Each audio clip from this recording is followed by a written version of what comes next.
Civil सेवा परीक्षा की तैयारी कर रहे मेरे सभी प्यारे नौजवान साथियों, नमस्कार। फ्रेंड्स, नोबेल पुरस्कारों की घोषणा होने की शुरुआत हो चुकी है और आप जानते हैं कि चिकित्सा के नोबेल पुरस्कार घोषित किए जा चुके हैं।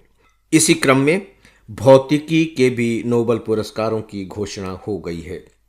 भौतिकी का नोबेल पुरस्कार 2025 का ये 3 वैज्ञानिकों को दिया गया है और ये जो तीनों वैज्ञानिक हैं, अगर मैं आपसे पूछूं कि कहाँ के हो सकते हैं, और मैं यहाँ क्लू दूंगा आपको कि ये जो तीनों वैज्ञानिक हैं वो एक ही देश के हैं और भौतिकी का दिया गया है, तो क्या आप अनुमान लगा सकते हैं कि यार वैसा कौन सा देश हो सकता है कि एक ही देश के तीनों वैज्ञानिकों को नोबेल पुरस्कार मिला हो एक ही विषय पर? अनुमान लगा के देखिए। अब आपने अखबार में पढ़ लिया होगा, फिर तो अनुमान लगाने की गुंजाइश ही खत्म हो चुकी होगी। लेकिन मुझे ऐसा लगता है कि हमें अपने अंदर इस तरह की क्षमता की संभावनाओं को लगातार मजबूत बनाते चलना चाहिए। कभी ऐसा कीजिए कि थोड़ी देर के लिए रुकिए। आप पढ़ रहे हैं कोई भी बात, कोई भी चीज़, कोई भी तथ्य, थोड़ी देर के लिए रुकिए।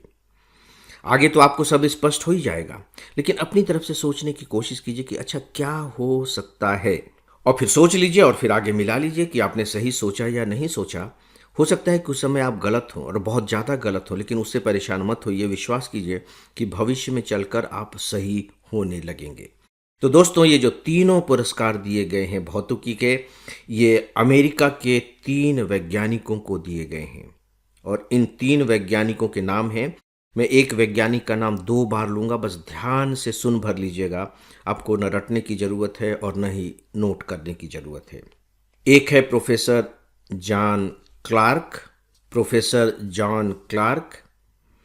दूसरे हैं Michel H Devoret, Michel H Devoret. और तीसरे और अंतिम वैज्ञानिक हैं John M Martinis, John M Martinis.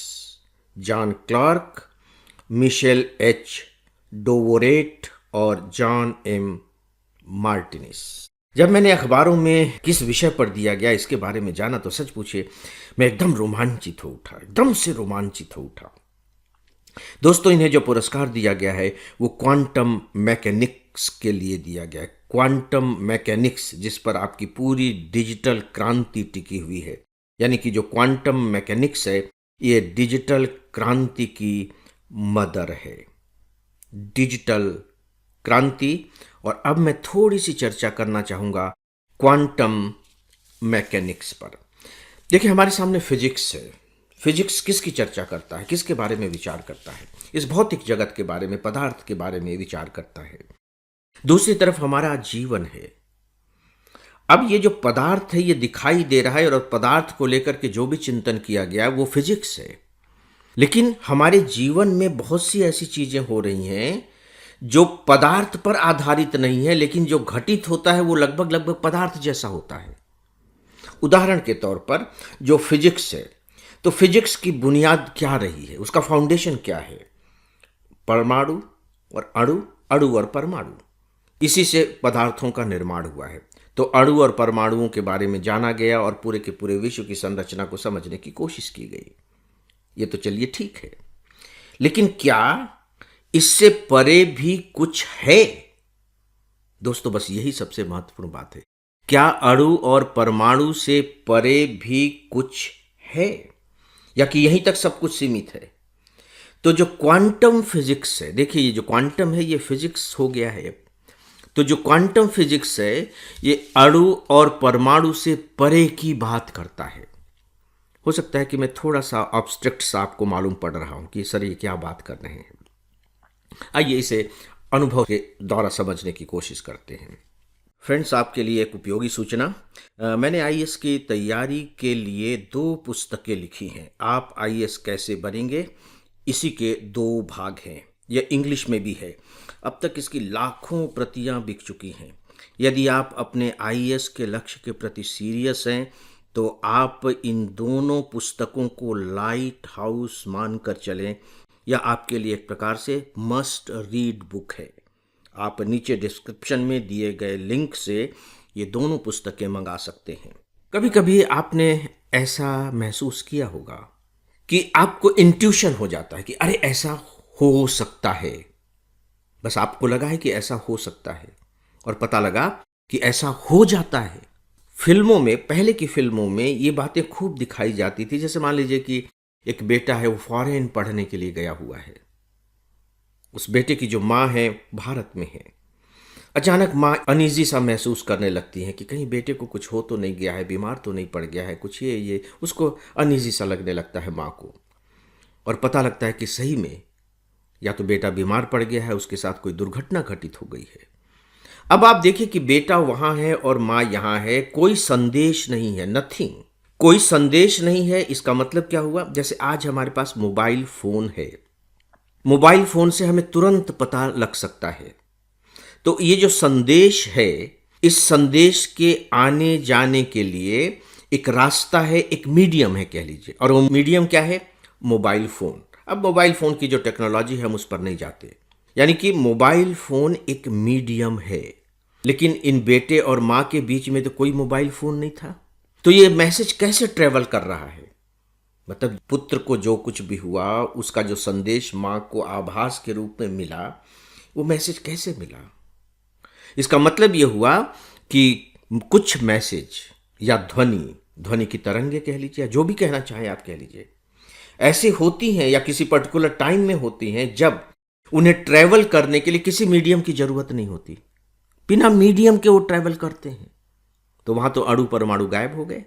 दोस्तों, इसी तरह से एक और छोटी सी बात आपको मैं बताना चाहूंगा। चूंकि आप आईएएस की तैयारी कर रहे हैं, सिविल सर्विस एग्जामिनेशन की तैयारी कर रहे हैं, तो मैं नहीं चाहता कि आपकी जो तैयारी है वो केवल किताबों तक सीमित रहे।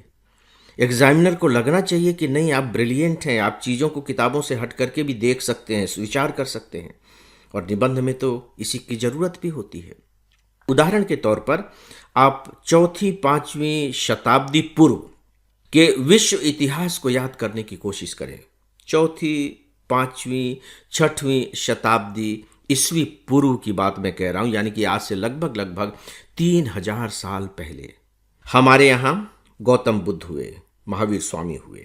चलिए हम गौतम बुद्ध को ले। जो प्लेटो और अरस्तु का जो पीरियड है ग्रीस में, या सुकरात का जो पीरियड है, वो कौन सा है?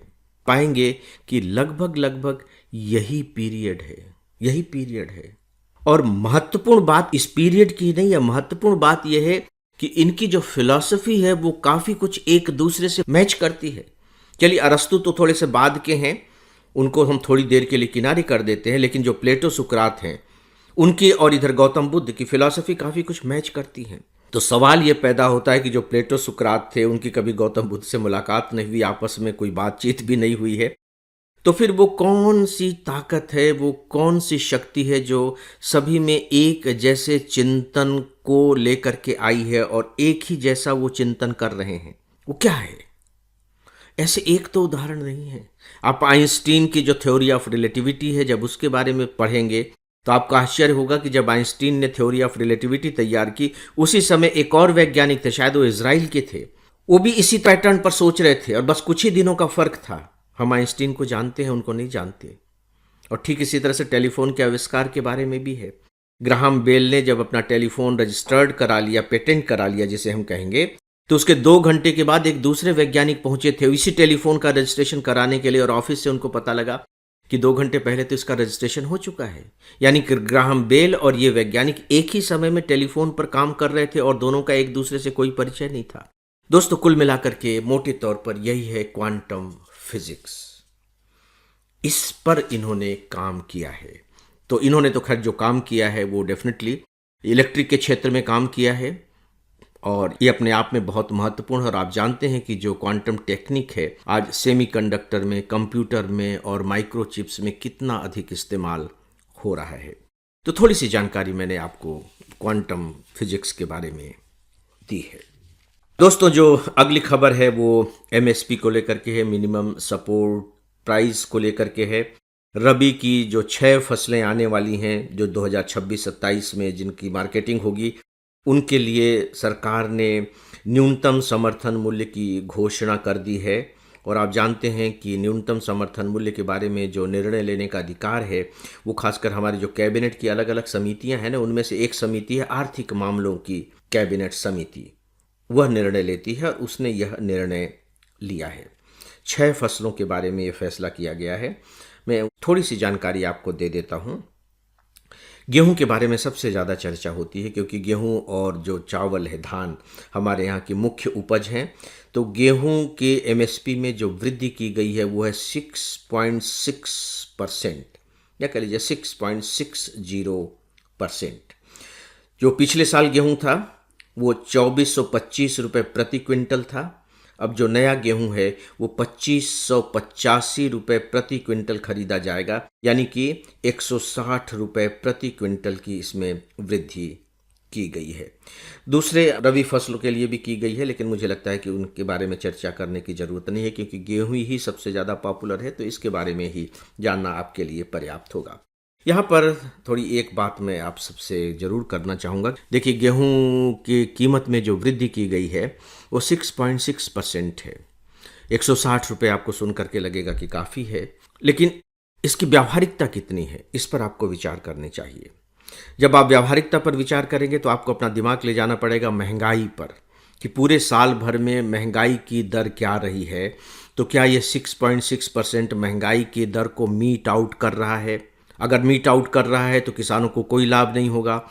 अगर जो रबी की फसल की जो कीमत बढ़ाई गई है, अगर वो महंगाई की दर से ज़्यादा है तो किसानों को थोड़ा सा फ़ायदा हो जाएगा, और अगर महंगाई की दर से कम है तो किसानों को नुकसान होगा। बस मैंने आपको क्लू दे दिया, प्लीज़ आप इस पर ज़रूर विचार करें। तो दोस्तों, इस विषय पर आज बस इतना ही, और अब इस लेक्चर को यहीं समाप्त करते हैं। नमस्कार।